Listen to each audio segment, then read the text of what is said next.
This is the Speaking of Writers podcast. I'm Steve Richards. Number one New York Times bestselling author Sandra Brown returns with another gripping thriller where an embittered detective, John Bowie, and an ambitious TV show producer are in a race against the clock to prevent another young woman from disappearing before the next blood moon. Sandra Brown is the author of now 77 with this one New York Times bestsellers, including Out of Nowhere, Overkill, Blind Tiger, Thick as Thieves, Seeing Red, Out Fox, Tailspin, Sting, and Mean Streak. Writing professionally since 1981, Brown has published over 80 novels total and has upwards of 80 million copies of her books in print worldwide. Her work has been translated into 34 languages. Brown holds an honorary doctorate of humane letters from Texas Christian University, where she instituted the Excellence in Literary Fiction, or ELF, a scholarship awarded annually to a creative writing student. She has served as president of the Mystery Writers of America, and in 2008, she was named Thriller Master, the top award given by the International Thriller Writers Association. Other honors include the Texas Medal of Arts Award for Literature and the Romance Writers of America's Lifetime Achievement Award. I'm happy to have Sandra Brown with her 77th New York Times bestseller, Blood Moon, join me now here on Speaking of Writers. Welcome. Thank you, Steve. Thank you very much. All right, so Pleasure to be here. the idea for Blood Moon, where did that come from? Well, it was kind of strange because I actually came up with a title and I thought, what a great title. It would look so good on the book cover with the two double O words. And I started looking up what is a blood moon anyway? And I got intrigued by just the astronomical aspects of it and how perfect everything has to be. And it does occur every 3.5 years. And in the year in which it occurs, there are two blood moons. So it was just kind of a phenomenon that has really intrigued civilizations and, religious sects and uh, for forever. And the Chinese were predicting these in 6000 BC. They knew when they were going to happen. The Romans and the Greeks had festivals, to the moon goddesses, etc. And so all of it just sounded really interesting to me and intriguing to me. So I called my editor and I said, "You're going to be so happy because a title is usually one of the final things I get when I'm doing a book." And I said, I have a title early on. And he said, "Oh, what is it?" And I told him. And he said, "Oh, I just got cold chills. It sounds great. What's the story?" And I said, "Well, I have no idea." At that point, I didn't have a plot. I just had a great title. So then I had to set about building a story around the title. And it had always been interesting to me, these true crime dramas and how they reenact them. And the producers, I had actually contributed to two true crime series for cable stations over the course of my career, both of them produced by the same producer. And I thought, what a great job. He gets to do a lot of detective work, but the crime's already solved. He doesn't have to worry about solving it, but how interesting it would be to be a producer and have to dig into all the files and all the documentation, do all the interviews and everything. So that's what I gave my heroine as her job. And then what would be the problem?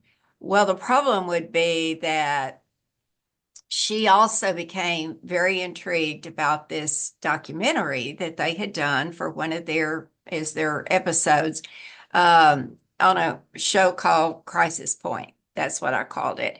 And but the crime was a cold case. It had not been solved.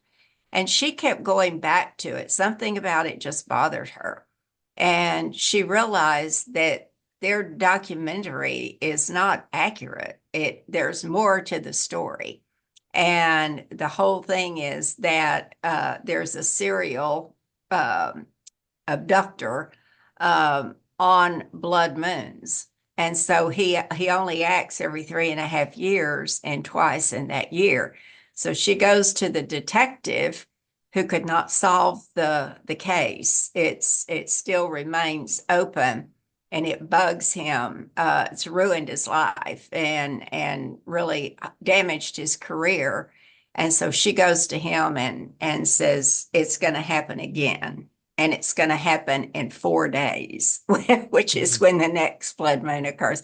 And he wants no part of it, of course. And so they start out as adversaries and wind up having to be, the ones that catch the bad guy before he can act on the night of the blood moon. Sandra, you said the title, Long explanation. but a good one, a compelling one. You said the Thank you. title came to you first. Is that typical for you? No, not at all. In fact, it's very, very rare Mm. because sometimes publishers have called me on a Friday afternoon and said, Sandra, this book goes to print on Monday. We've got to have a title. Mhm. It can't be untitled Sandra Brown number 17. And then other times they have come more easily. I remember thinking of the plot for Envy. And I said, I have two friends who are pursuing the same profession, and one is successful and one isn't. And he would have to be, so full of envy. And I thought, oh, there's the title. That's it. That's all you have to say. And then others have come pretty easily also. But then there are those that have just been like pulling hen's teeth. I just couldn't come up with one that, captured exactly what I wanted to say. And sometimes the publisher would, will suggest one, but I don't like to do that. I don't like to take credit for anything that someone else gives me. So I'd say, no, let me come up with one. Let me think of one. And they would give me more time. So this was a rarity for it to come up with a title first. And I don't even know where it came from. I'm just sitting here one day at my computer, and all of a sudden the term blood moon came to mind, and it just attracted me. And the book, of course, came out in a month that had a blood moon Yes. planned, right? Yes. Yeah, that was another thing that I told my editor. I said this might also give you cold chills, because when I told him the title and he said that, and I said, well, even more, we had talked about moving my pub date from the fall season to after the first of the year in early spring. And we had discussed it, hadn't quite decided on it, hadn't made a definitive decision yet. And I looked up when the next blood moon was going to be, and it was March 13th, 14th, the night of the 13th, 14th. So I said, we've been talking about a spring publication, and guess when the next blood moon is? I said March 13th, 14th. He said, oh my gosh, you're right. I do have more cold chills. So we both saw the advantageous publicity tie-in to that. And so we actually brought the book out on March 4th, which was also Mardi Gras. So it was all kind of weird the way it worked out. But anyway, we did a lot of publicity around the actual blood moon, and called attention a lot, to it. And right around your birthday, too. There was a lot going on in that Oh week, yeah. right? Yeah. Yeah, I did have a birthday in there. I had a birthday on the 12th, so it was the day before the blood moon. You're known for your compelling and relatable characters. This detective, John Bowie, how did you create him? He, well, I knew from just the notes that I had taken, that, the heroine was going to pursue him. And of course, he would be the reluctant hero, say no, no, no, no, until something happens that brings him all in. Um, so I knew that he would have been the detective that would have investigated the disappearance of this young woman. They had a suspect in custody, and he knew from the beginning this guy didn't do it. He just didn't do it. He didn't have the acumen to do it. And John really kind of caved in finally. They never found the remains of the girl. It just became a cold case, as I said, but they felt like their suspect was the guy, and he didn't ever think so. So when we meet him, the crime has occurred 3.5 years prior, when the blood moon was, last blood moon was. And so his career and his life has just kind of gone on the skids. He drinks too much. He's gotten divorced. He's having difficulty with his teenage daughter. He's really having difficulty at work because, in layman's terms, he just doesn't give a shit anymore. You know, he just didn't. He just doesn't care anymore. Kind of indifferent, a chip on his shoulder, big one. And so that's where we meet him. And I opened the book with a scene I just started writing, and he walks into a bar, a Scudsy dive in the middle of nowhere in southern Louisiana, and has a little altercation with some guys playing pool. And so all of this leads up to someone saying, put his drink on my tab. And up to that point, we don't even know that the heroine is there, but she's sitting observing him as he comes in. So I didn't even know she was there until she said that. And then that's where she has set up this meeting to meet him kind of covertly and address this with him, because of all the people that they interviewed filming this documentary, he was the one holdout. He wanted no part of it. He didn't talk to anybody, granted no interviews and everything. So that makes her intrigued by him. She wants to know, why wouldn't you talk to the production crew? You know, why were you so?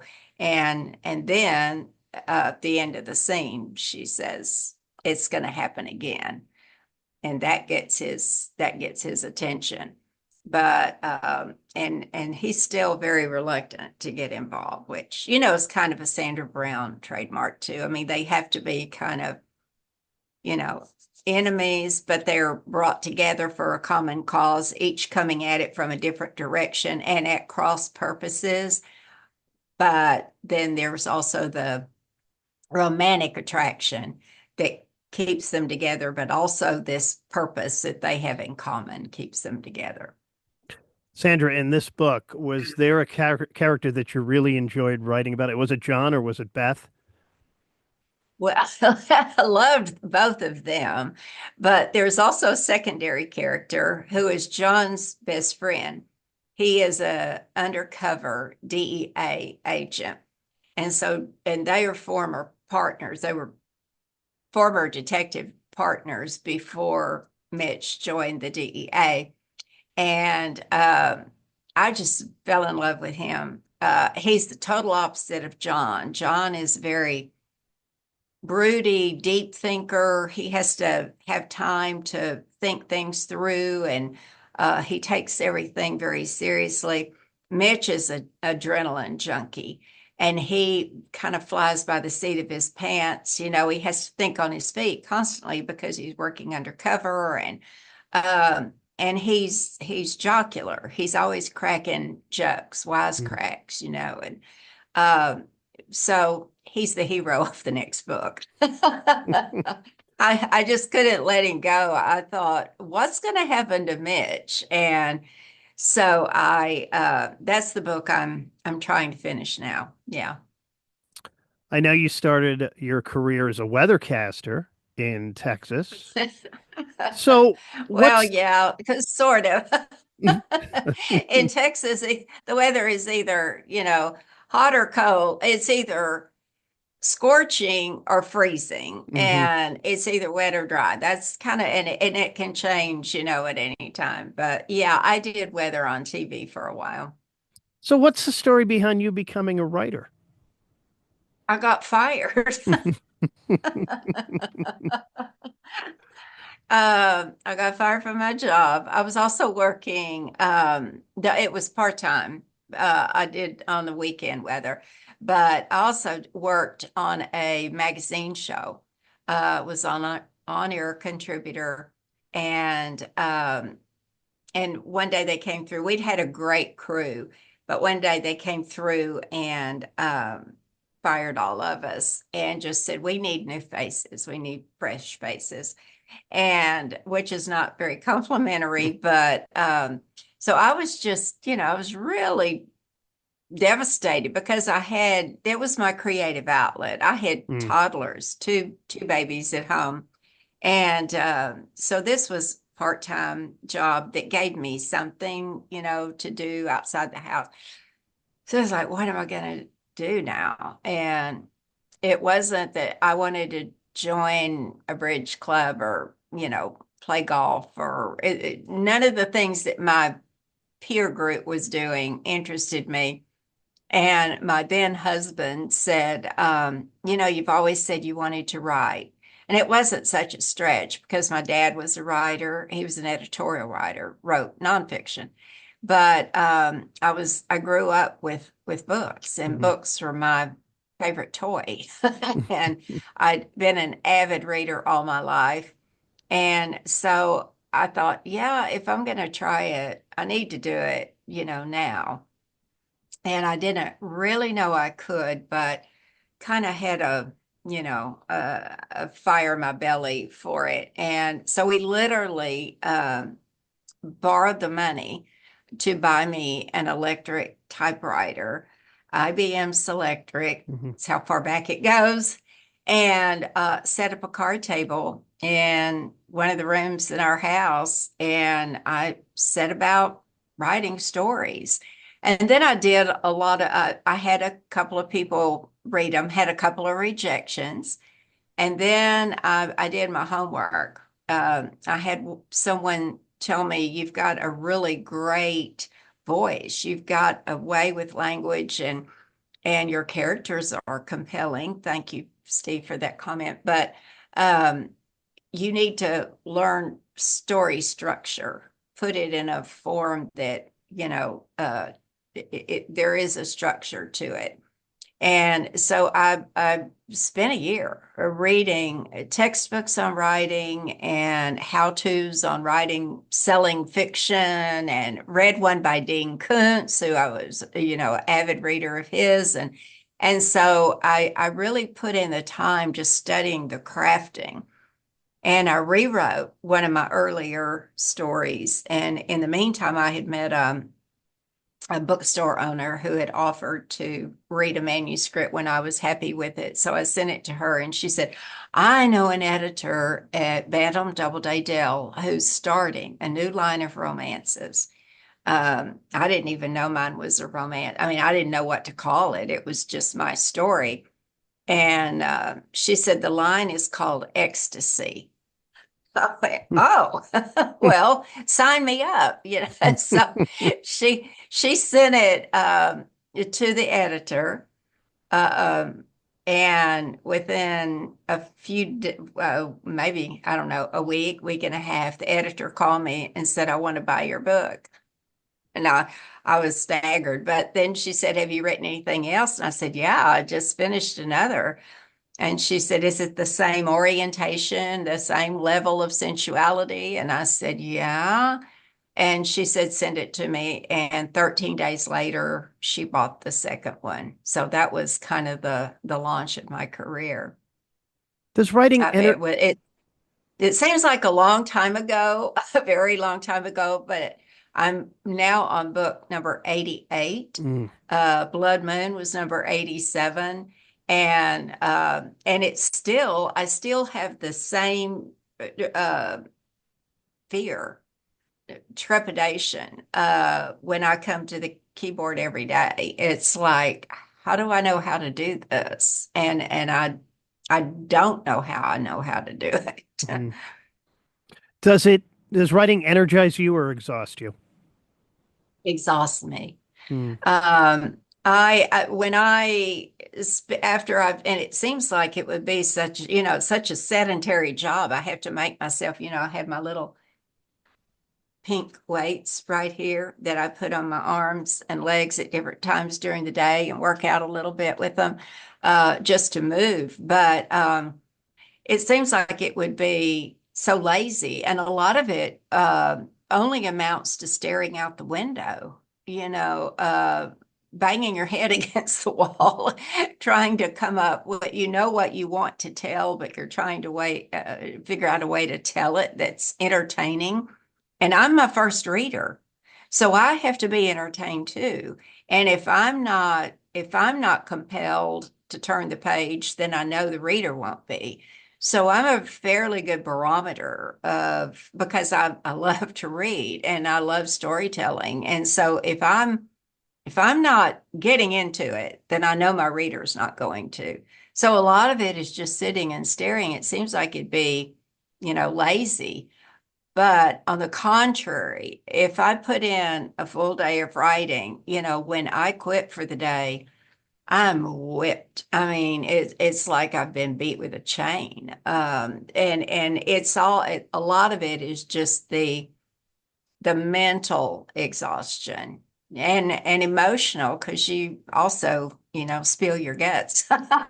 Yeah, I was going to ask you. So, when you're writing an emotionally draining scene, a sexy scene, or sad or frightening, how do you get in the Yeah, mood? I have to. Well, the the words that come through my fingers onto these keys are what get me in the mood. I'm not in the mood before I start writing it. But I know, as I say, I'm a pretty good barometer. If it's a suspenseful scene, if I know it's coming up and if I know something suspenseful is going to happen to one of the characters, I mean, I get damp palms. Mm. And if it's a love scene, I need to get turned on.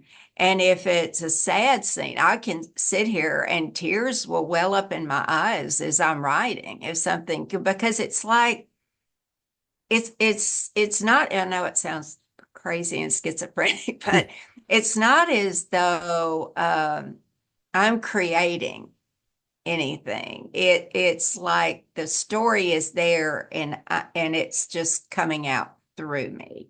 Um, if that makes sense. But if I'm not having some kind of visceral reaction to what I'm putting on the computer, then I know that reader is not going to have a visceral reaction either.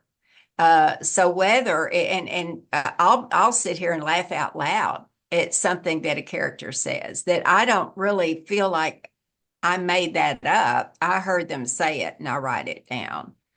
A lot of my writing is reporting what I'm seeing, visualizing, and listening to, in my head.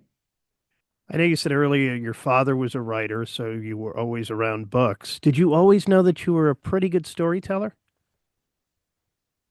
Yes, but I never, as a child, I've heard, my colleagues whom I admire for it, say, oh, I wrote my first story when I was 6 years old, or I never committed anything to paper, but I had very active fantasy life. I was always making up stories. And I never really played with toys. I never really played with dolls or anything like that, but I played make believe. I would get my friends and I'd say, let's play like, and I would, stage these Mm. scenarios, whatever it was, but it was storytelling. I just didn't realize it until I did start putting those stories on paper. But and I had an imaginary friend. I don't remember Charlotte, but my parents have told me that when I was, 2 or 3 years old, I talked about Charlotte. I took her everywhere, Mm. did everything with her. She was part of the family.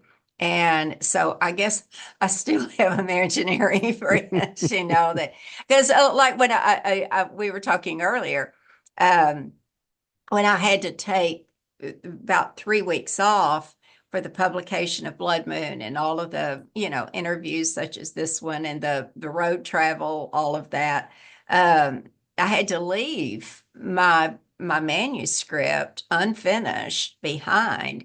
And I was so close to finishing it, so close to the end of it. And I felt like I've just orphaned this book. I've abandoned it. And it was driving me crazy because I was like, what are they doing while I'm not there? And it's almost like, as I say, the story is there. It's happening. And I kept thinking, what am I missing? What are Yeah. they doing while I'm not there? So as I said, it does sound kind of crazy, I realize. I know you're hard at work on this next one, which will be out probably next year, I'm guessing around this time. Yep, right. All right. Well, this one is out now. Number 77. What's the best thing about being an author, Sandra? Everything except the writing. It's the best. It is the best life. You get to make believe for a living. You get to lie for a living because everything I put on the page is a lie, especially if you're writing suspense novels. You're lying to the reader until the big reveal. And so you have to lie convincingly, but that's a great deal of fun. You get to be all of these different characters, and it's a great life. I've been so blessed to have a life that's been full and rich. And I've met people I would never have had an opportunity to meet and interact with had I not published books. And so it's been a wonderful life. When I come up the stairs every day to the office and know that I have to approach that keyboard and that computer monitor, it's like scaling a wall of fear. That the first 87 books I've written have all been flukes, that I am the best, biggest imposter, greatest imposter in the world, and I'm going to be found out. That it's all just been an accident. And so I never quite reached the comfort level of writing. And someone asked in an interview recently, they said, when did you know you had made it? And I said, I can't wait. I can't wait for that day. Because I have a lot of fear and paranoia that, whatever, I hate the word talent because I never think of myself as talented, but whatever skill in storytelling that I possessed at one point in time has left me overnight, that it went away in the night, vanished, vaporized, gone. So I think that fear factor is probably fairly healthy. I think the any artist, whether it be a songwriter, whatever, a writer, um, if you're if you're believing your press releases, you're probably in trouble. That there always should be the challenge to make it better, do something different, get creative. And it's hard to come up with something from nothing. 77, now 77 New York Times bestsellers. The numbers don't lie, Sandra. You're doing something right. Blood Moon is the one that is out now. You can connect with Sandra online, sandrabrown.net, sandrabrown.com. Also on IG, like the kids like to say, Instagram, Yeah, at Sandra yeah. Brown Author. You can connect online. Thank you so much for joining me. Thank you for those plugs. I appreciate it very much. And thank you for the interview. I enjoyed talking with you, Steve. Thank you. Same here. Thank you for your time, Sandra. Sandra Brown, the book is Blood Moon, and this is the Speaking of Writers podcast.